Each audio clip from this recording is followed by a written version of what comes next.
My name is Lena Pearson, and I've spent the last 30 years of my life as a nurse, tending to the sick and injured. But nothing in my career could have prepared me for the midnight call that shattered the peaceful silence of our empty nest. The shrill ring of the phone jolted me awake. I fumbled for it in the dark, my heart racing. "Hello," I whispered, careful not to wake Marcus. "Mom, it's Carter." My son's voice, absent for so long, sent a chill down my spine. "Carter? What's wrong?" "It's the middle of the night. We've hit hard times, Mom. We're coming home." The words hung in the air, heavy with implications. I sat up, fully alert now. "What do you mean, coming home?" "Carter, where are you?" "We're about an hour out. Lila and the kids are with me. We need a place to stay." I could hear the familiar manipulative tone creeping into his voice, the same one he'd used countless times during his tumultuous teenage years. My stomach churned with a mix of concern and dread. "Carter, you can't just show up like this. We need to talk about Dash." "Mom, please. We have nowhere else to go. You wouldn't turn away your own grandchildren, would you?" I closed my eyes, feeling the weight of his words.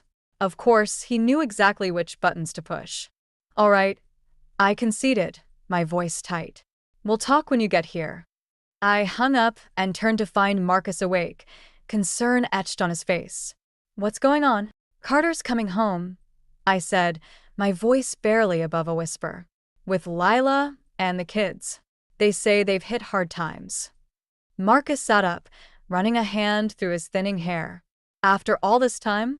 Lena, we can't just dash." "I know." I cut him off, climbing out of bed. "But what choice do we have? They'll be here in an hour." As we hurried to prepare the guest room, memories of Carter's troubled past flooded back. The lies, the manipulation, the constant drama that had dominated our lives for so long. We'd finally found peace in our empty nest, looking forward to quiet evenings and leisurely mornings.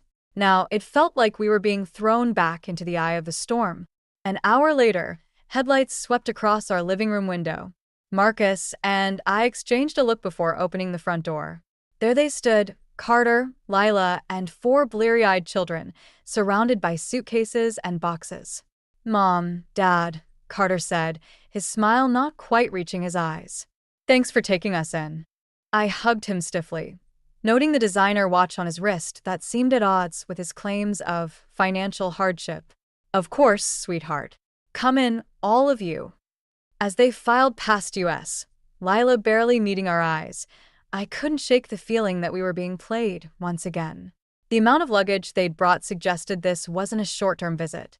"We've set up the guest room," Marcus said, his voice carefully neutral. "It'll be a tight fit, but Dash." "Oh, we can't all squeeze in there," Lila interrupted, speaking for the first time. "Carter and I will take the master bedroom. You two don't mind the guest room, do you?" I felt Marcus stiffen beside me. "Actually, we do mind," I said firmly. "This is still our home, Lila. You'll make do with the guest room for now." Carter stepped in, ever the mediator. "Come on, Mom. We've had a long drive. Can't we sort this out in the morning?" I looked at my son, really looked at him, and saw the same manipulative teenager who had caused us so much grief. But now, he was a grown man with his own family, still expecting us to bend to his will. As I helped settle the children into makeshift beds, a resolve began to form in my mind. This time would be different. This time, Carter and Lila would learn that actions have consequences and that our love didn't mean we were pushovers. Little did they know, their arrival had set in motion a chain of events that would change all our lives forever. The next morning, I awoke to the cacophony of unfamiliar voices and the pitter-patter of small feet.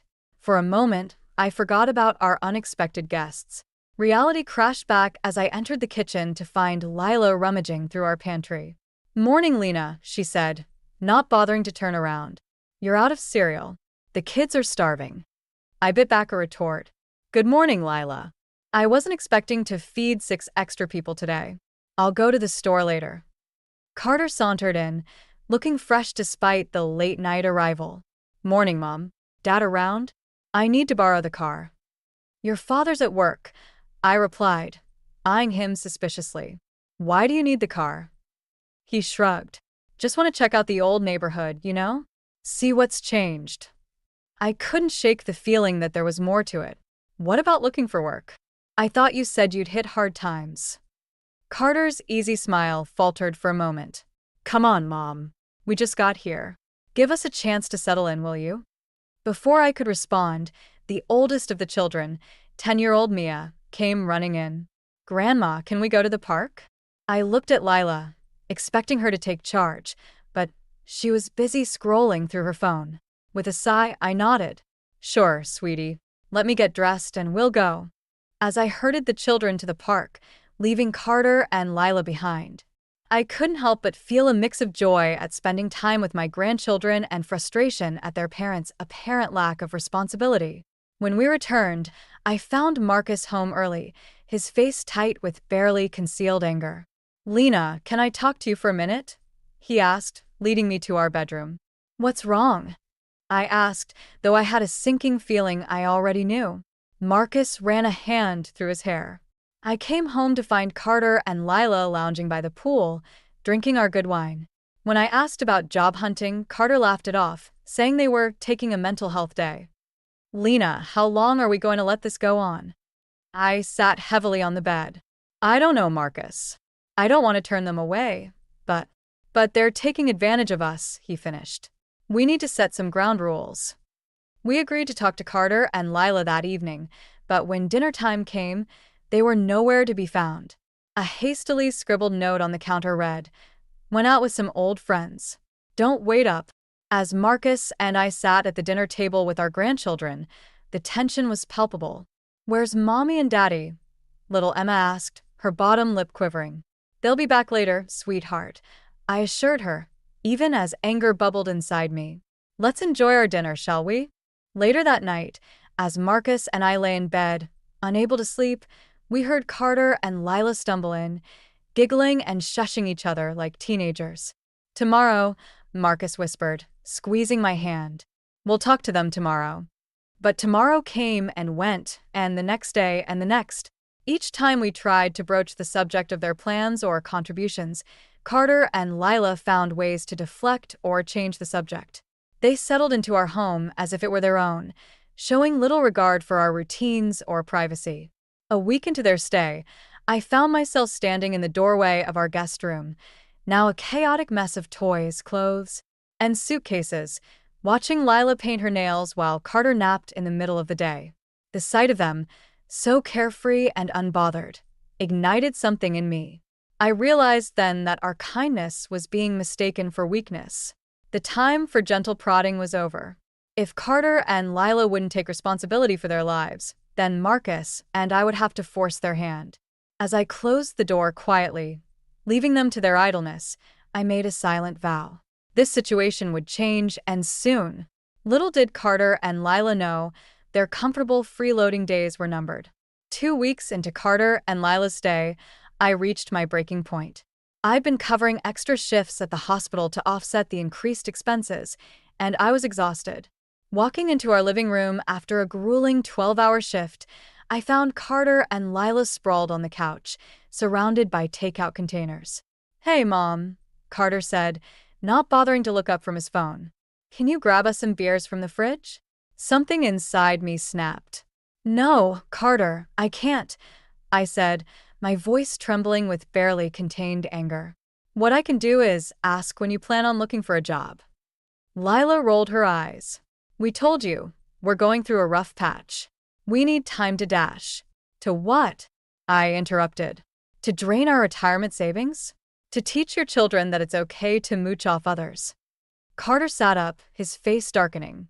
Come on, Mom. That's not fair. We're family. Family doesn't take advantage of each other, I shot back. You said you hit hard times, but I haven't seen either of you lift a finger to improve your situation. Just then, Marcus walked in, his face grim. Lena, we need to talk. In private. In our bedroom, Marcus showed me a bank statement he'd found while cleaning. Look at this, he said, pointing to a series of large deposits. They have money, Lena. A lot of it. My hands shook as I scanned the document.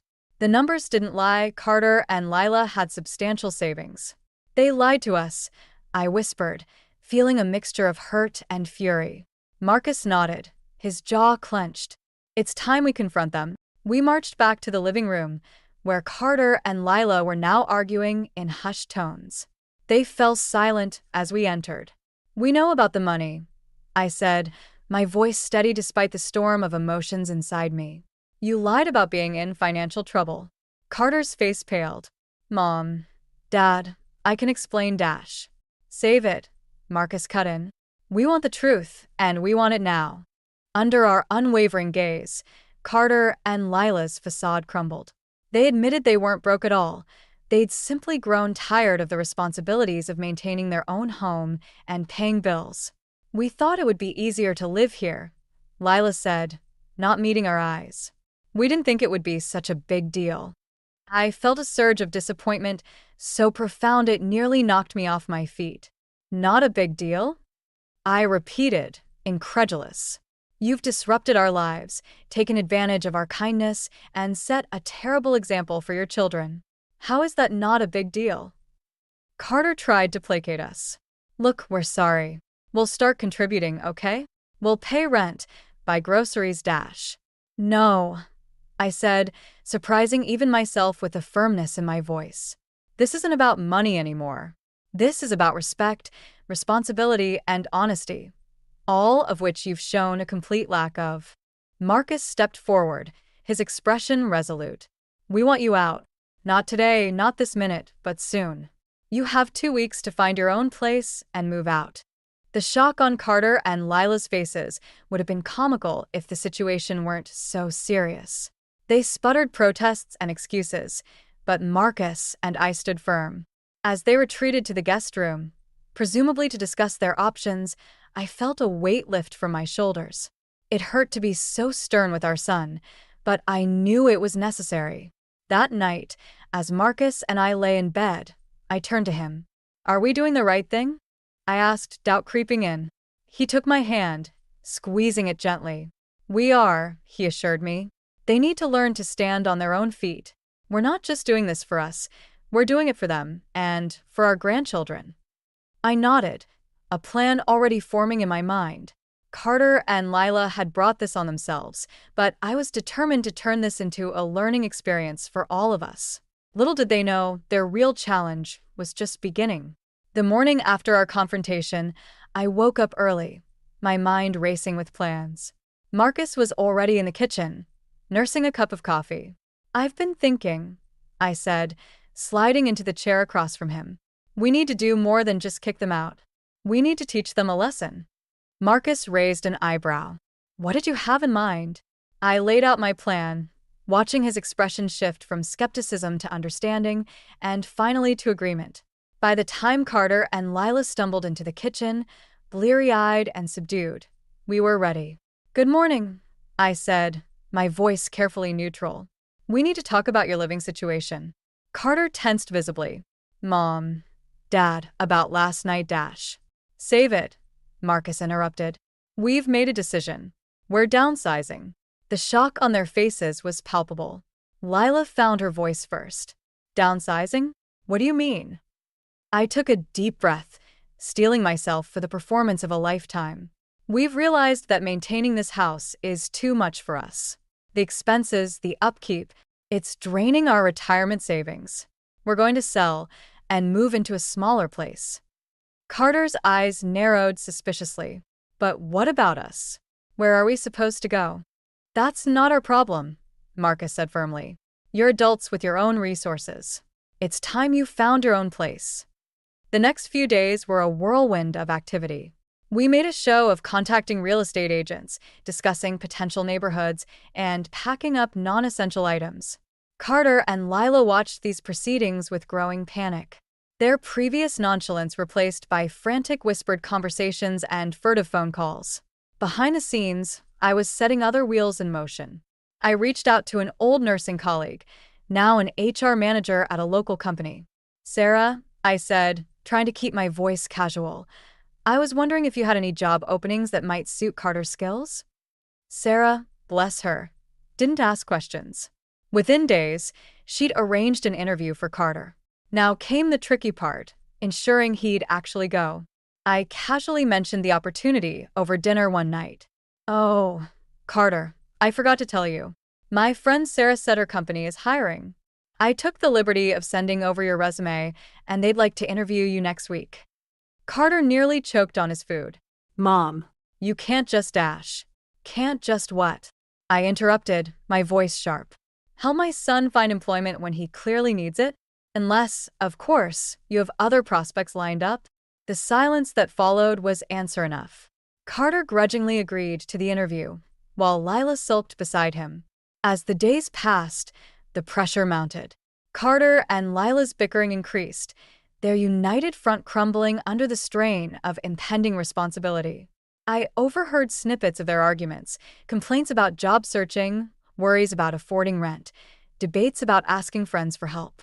Through it all, Marcus and I maintained our facade of downsizing preparations. We scheduled viewings of smaller homes, making sure Carter and Lila overheard our discussions about reduced square footage and single bathrooms. The night before Carter's interview, I found him sitting alone on the back porch, staring into the darkness. For a moment, I saw the vulnerable boy he'd once been, and my heart ached. "You know," I said softly, sitting beside him, "your father, and I only want what's best for you and your family." Carter nodded, not meeting my eyes. "I know, Mom. I don't know if I can do this." I placed a hand on his shoulder. "You can, Carter. You're stronger than you think. But you have to want it for yourself, not just because we're pushing you." As I headed back inside, leaving Carter to his thoughts, I felt a mix of hope and trepidation. Our plan was in motion, but would it be enough to shake Carter and Lila out of their complacency? Only time would tell. Little did they know, the real test was yet to come. The next phase of our plan would push them to their limits, forcing them to confront the consequences of their actions head-on. The day after Carter's job interview, tension in the house reached a fever pitch. I deliberately avoided asking about it, waiting for him to volunteer the information. When he didn't, I knew things hadn't gone well. That evening, Marcus and I called a family meeting. Carter and Lila sat on the couch, their postures defensive, while we stood before them. "We've found a new place," Marcus announced without preamble. "We're moving out next week." The shock on their faces was almost comical. Lila was the first to recover. But what about us? Where are we supposed to go?" I steeled myself, knowing this was the moment of truth. "You have 3 options," I said, my voice firm. 1, you find your own place immediately. 2, you stay here and pay market rate rent. Or 3, you leave and figure things out on your own. Carter leaped to his feet. "This is insane. You can't just abandon us like this." "Abandon you?" I repeated, incredulous. "Carter, you're adults with 4 children. It's time you took responsibility for your lives." The next few days were chaos. Carter and Lila alternated between frantic apartment hunting and trying to guilt us into changing our minds. I overheard heated arguments between them, accusations flying about whose fault this was. Meanwhile, Marcus and I proceeded with our move.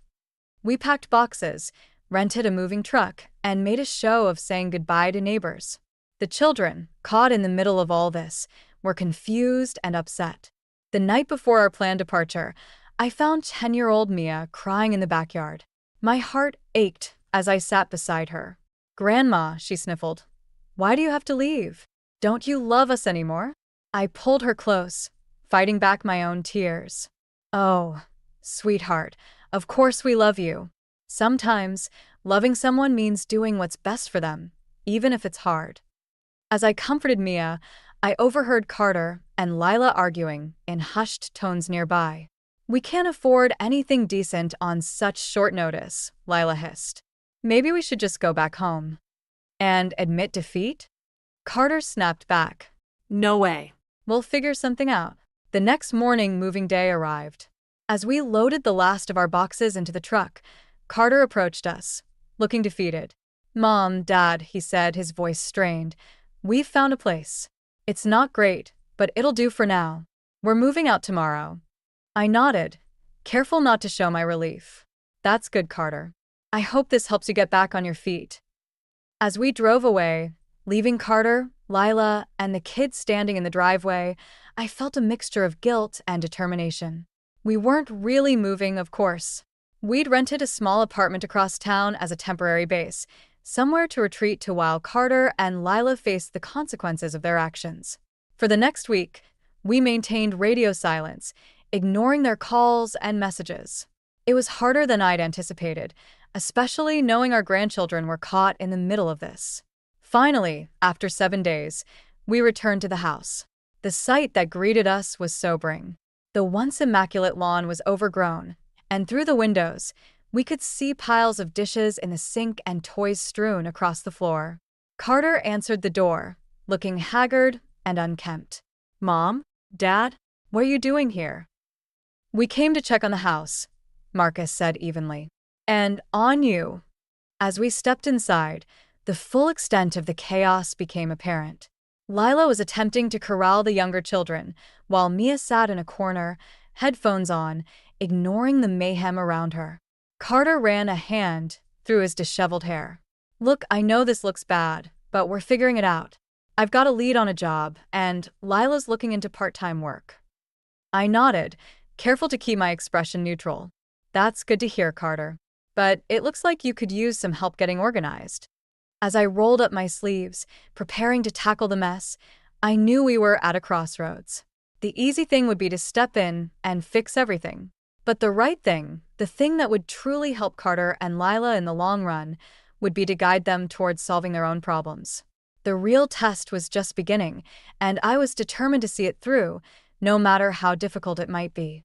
Over the next few weeks, I watched Carter and Lila struggle to adjust to their new reality.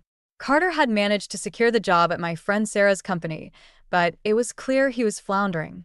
Every evening, he'd return home looking more defeated than the day before. One particularly rough day, I overheard him on the phone in the backyard, his voice strained. "I don't know if I can do this, Sarah. I'm not cut out for this kind of work." My heart ached, but I resisted the urge to intervene. This was a battle Carter needed to fight on his own. Meanwhile, Lila had reluctantly started job hunting. Her lack of work experience made it challenging, and her frustration was palpable. I caught her snapping at the children more frequently, her patience wearing thin under the pressure. One afternoon, I arrived to find Lila in tears at the kitchen table, a pile of rejected job applications in front of her. "I don't understand," she sobbed. "I have a degree. Why won't anyone hire me?" I sat beside her, offering a tissue. "It's been a while since you've worked, Lila. Maybe you need to start smaller, build up some recent experience." She looked at me, her eyes red-rimmed. "Like what? Flipping burgers?" "If that's what it takes," I replied gently. "There's no shame in honest work." The children, surprisingly, seemed to be adapting better than their parents. Mia had taken on more responsibility, helping with her younger siblings and even starting to pack lunches. The younger ones had settled into a routine, finding comfort in the stability of school and after-school activities.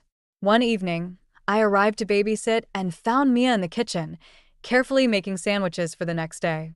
"Grandma," she said, not looking up from her task, "are Mom and Dad going to be okay?" I hugged her tightly, marveling at her maturity. "They're trying their best, sweetheart. Sometimes growing up is hard for adults too." As the weeks wore on, the strain began to show in Carter and Lila's relationship. Their arguments became more frequent and heated, often about money or household responsibilities. One night, after putting the kids to bed, I overheard them in the living room. "I can't do this anymore, Carter." Lila's voice was shrill with frustration. "You're never home, and when you are, you're too exhausted to help with anything. I'm drowning here." "What do you want from me, Lila?" Carter shot back.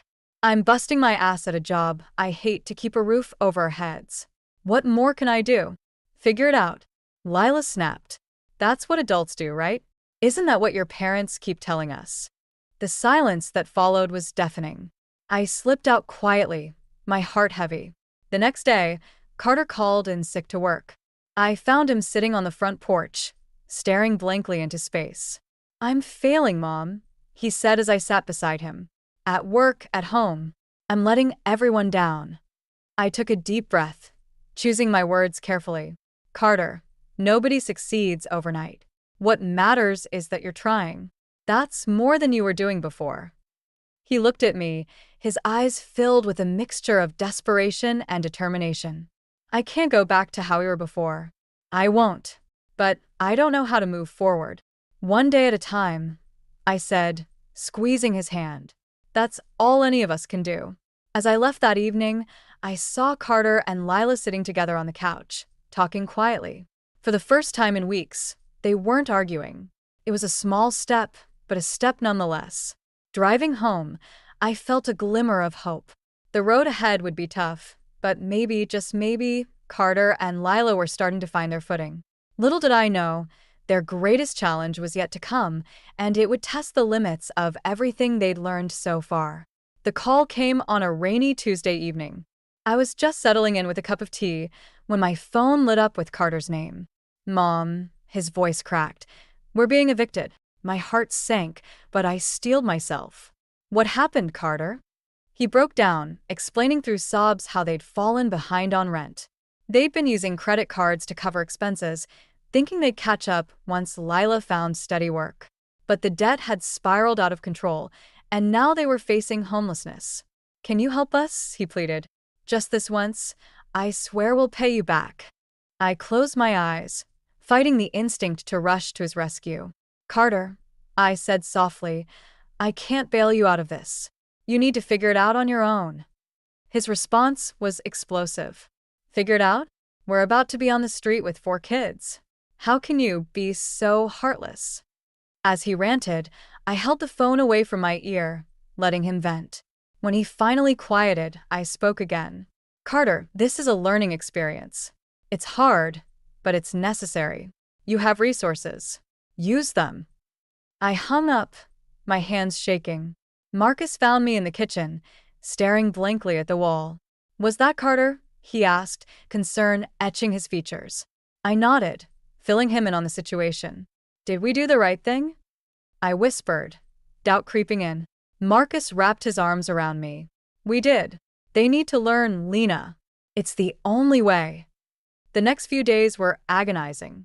We heard through the grapevine that Carter and Lila were scrambling to find a new place to live. Our phones buzzed constantly with messages from family and friends, some supportive, others critical of our tough love approach. One afternoon, I ran into our neighbor, Mrs. Thompson, at the grocery store. Lena, she said, her voice dripping with faux concern, I heard about Carter and Lila. How could you let this happen to your own grandchildren? I straightened my spine, meeting her gaze. We're teaching them valuable life lessons, Margaret. Sometimes love means letting people face the consequences of their actions. Word of our stance spread through the community like wildfire. To my surprise, many rallied around us. Parents who had struggled with their own adult children reached out, sharing similar stories and offering support. Meanwhile, Carter and Lila faced their crisis head-on. Through mutual friends, we learned they'd managed to find a small, rundown apartment on the outskirts of town. It was far from ideal, but it was a roof over their heads. One evening, about a week after the eviction notice, I received a text from Mia. Grandma, can I call you? My heart raced as I dialed her number. Mia, sweetheart, are you okay? We're okay, she said, her voice small but steady. It's hard, but I think Mom and Dad are trying really hard. Dad's working extra shifts, and Mom got a job at the diner down the street. Tears pricked my eyes as I listened to my granddaughter describe their new living situation. It was cramped and not in the best neighborhood, but they were making it work. Grandma, Mia continued, I know you and Grandpa are trying to help, even if it doesn't feel like it sometimes. I just wanted you to know. I understand. As I hung up, a mix of emotions washed over me. Pride in Mia's maturity, hope for Carter and Lila's growth, and a renewed determination to see this through. The next day, I ran into Carter at the supermarket. He looked exhausted, his cart filled with budget brands and sale items. Our eyes met, and for a moment, I thought he might turn away. But then he approached, his expression a mix of shame and resolve. Mom, he said, his voice rough, I think I get it now. What you and Dad were trying to do. It's hell, but We're learning. I reached out, squeezing his arm gently. You're doing great, Carter. Keep going. As he walked away, I felt a shift in the air. The storm wasn't over, but perhaps we were finally seeing the first rays of sunlight breaking through the clouds. 6 months after the eviction, Marcus and I received an unexpected invitation. Carter and Lila wanted us to visit their new apartment for dinner. As we drove to their place, I felt a mix of anticipation and apprehension. The apartment complex was modest but well-maintained. Carter greeted us at the door, looking more mature than I'd ever seen him. "Mom, Dad," he said, embracing us warmly. "Thanks for coming." Inside, the small space was tidy and organized. Lila was in the kitchen, stirring a pot of something that smelled delicious. The children were setting the table, chattering excitedly. "Welcome," Lila said, wiping her hands on her apron. "Dinner's almost ready." As we sat down to eat, I noticed the changes in everyone. The children seemed more responsible, helping without being asked. Carter and Lila moved around each other with a newfound respect and teamwork. Over dinner, Carter cleared his throat. "Mom, Dad, we owe you an apology," he began. "And a thank you." Lila nodded, reaching for Carter's hand. "We were angry at first," she admitted. "We felt abandoned. But now we see what you were trying to do." Carter continued. "It's been hard, really hard. But we're making it work. I got a promotion at work, and Lila's been taking online classes to update her skills." "We're saving money," Lila added. "Slowly but surely. We have a budget now, and we stick to it." I felt tears welling up in my eyes. "We're so proud of you both," I said, my voice thick with emotion. Marcus nodded, squeezing my hand under the table. "You've come a long way." After dinner, as the children cleared the table, Carter pulled us aside. "We want you to know," he said softly, "that we understand now why you did what you did. It wasn't easy, but it was necessary." Lila joined us, her eyes shining. "We're teaching the kids about responsibility and the value of hard work. We don't want them to make the same mistakes we did." As we prepared to leave, Mia approached us. "Grandma, Grandpa," she said, hugging us tightly. "Thank you for helping Mom and Dad grow up." On the drive home, Marcus and I sat in comfortable silence, processing the evening. Finally, he spoke. "We did the right thing, Lena." I nodded, feeling a weight lift from my shoulders. We did. It wasn't easy, but it was worth it. In the months that followed, we watched from a distance as Carter and Lila continued to grow. They faced challenges, of course, but they met them head-on, working together instead of looking for easy outs. One sunny afternoon, as Marcus and I sat on our porch enjoying our retirement, Carter called. "Mom," he said, his voice filled with pride. "We did it. We saved enough for a down payment on a small house." I felt my heart swell with joy. "That's wonderful, Carter. I'm so proud of you." "We couldn't have done it without you and Dad," he said. "Your tough love. It saved us. Thank you." As I hung up, I turned to Marcus, tears in my eyes. "They're going to be okay," I said, my voice filled with relief and happiness. Marcus pulled me close, kissing the top of my head. "They are. And so are we." Looking out at the setting sun, I reflected on our journey. It had been a difficult road, filled with hard choices and painful moments. But in the end, love, real, honest, tough love, had prevailed. Carter and Lila had found their way, not because we rescued them, but because we gave them the space to rescue themselves. They had stumbled and fallen, but they had also learned to pick themselves up. As the sky turned a brilliant orange, I felt a deep sense of peace settle over me. We had all learned valuable lessons about responsibility, about the true meaning of family, and about the power of standing on your own 2 feet. Our retirement might not have started the way we planned, but it had led us to something far more valuable, a stronger, more resilient family. And as I sat there, hand in hand with Marcus, watching the sun dip below the horizon, I knew that whatever challenges the future might bring, we would face them together, stronger for the storms we had weathered.